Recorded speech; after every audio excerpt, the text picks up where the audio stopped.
nuevo espacio de comunicación de la Presidencia de la República de Cuba vio la luz este jueves. Se trata del programa Desde la Presidencia, espacio en el que el primer secretario del Comité Central del Partido y jefe del Estado cubano, Miguel Díaz-Canel Bermúdez, abordará los más diversos temas de la agenda nacional y otros asuntos de interés. Esta primera entrega, en la que participó el ministro de Energía y Minas, Vicente Lao Levy, y contó con la conducción de la periodista Arlene Rodríguez de Ribet, dedicó parte de su tiempo a analizar los más recientes sucesos ocurridos el domingo último en 3 territorios del país, donde grupos de personas plantearon sus reclamos ante la compleja situación con la generación eléctrica y los alimentos.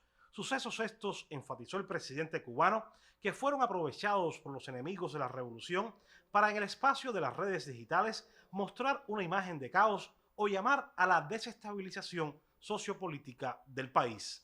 De inmediato se formaron los clústeres de todos los contrarrevolucionarios, los políticos, toda la gente que constantemente están denigrando de la revolución. Se convirtieron en hechos de más permanencia y de más magnitud, manipulados incluso con técnicas de inteligencia artificial, las cosas que habían ocurrido realmente.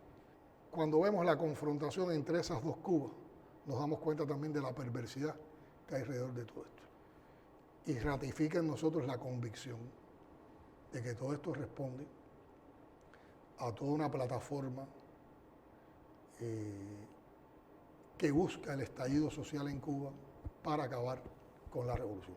En este espacio, que inicialmente se estrena en la página de YouTube de la Presidencia de la República, el mandatario denunció que estos intentos por subvertir el orden en Cuba obedece a una vieja política del imperialismo estadounidense puesta en práctica hace casi 64 años, cuando manifestaron que por el apoyo mayoritario del pueblo a Fidel solo se podía derrocar a la revolución si el gobierno de los Estados Unidos, a través de la asfixia económica, lograba volver a los cubanos contra el gobierno revolucionario.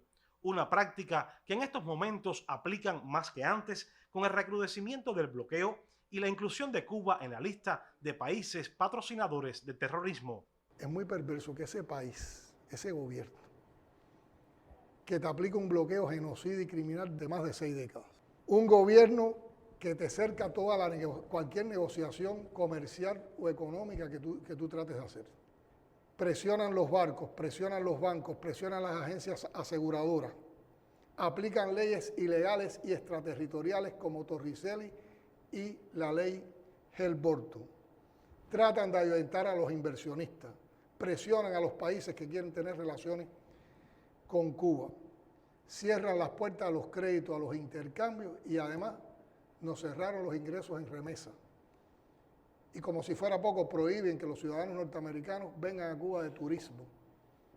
Ese gobierno que actúa de esa manera y que eso provoca carencias importantes de combustible que inciden en los apagones en Cuba y carencias importantes de alimentos, medicamentos, materias primas, insumos para nuestras principales producciones de bienes y servicios que entonces no podemos poner en disposición de la población, va a decir que no es culpable de todo esto.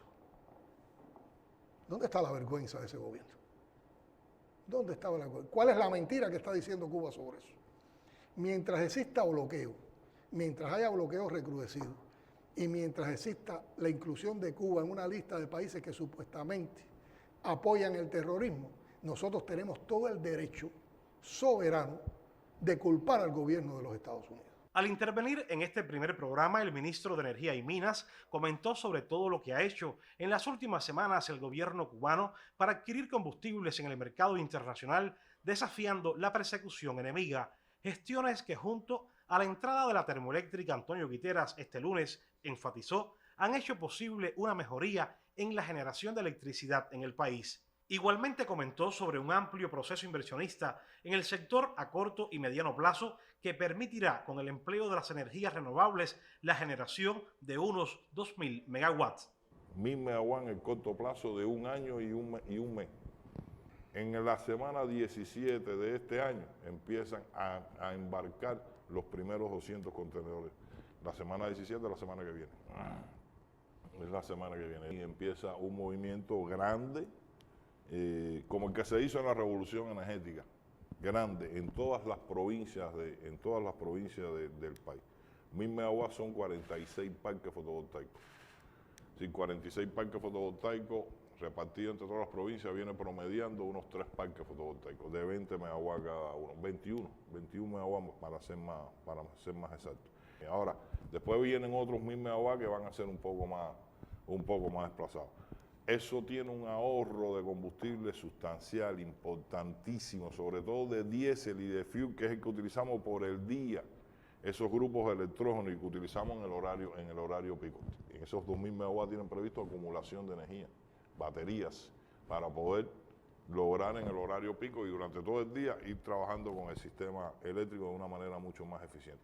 En este espacio, el primer secretario del Comité Central del partido reconoció la labor de las autoridades de los territorios en que se sucedieron los hechos, quienes dialogaron con el pueblo, a la vez que reiteró la posición firme de la Revolución Cubana ante su enemigo histórico, el imperialismo norteamericano. El enemigo lo que nos quiere ver es enfrentados. Al enemigo no le interesa solucionar los problemas de Cuba. Si el enemigo interviniera en Cuba y se apoderara de Cuba, que nunca lo va a poder lograr, y sabemos por qué, y ahí está la frase de Maceo, no iba a resolver los problemas de la electricidad, ni iba a resolver los problemas de la comida, porque la lógica del capital no resuelve esos problemas. La lógica del capital, la electricidad estuviera, la generación de energía eléctrica estuviera sencillamente como estaba antes de la revolución, totalmente privatizada. Y tenía energía eléctrica quienes podían pagarla. Hombre, claro. No olvidemos eso, porque por esa realidad se hizo la revolución, para borrar esa realidad. Porque la revolución va contra la lógica capitalista, va contra la lógica imperial. Y eso es, como siempre se ha dicho, un puñal en las venas del imperio. Que a 90 millas hay un pueblo digno.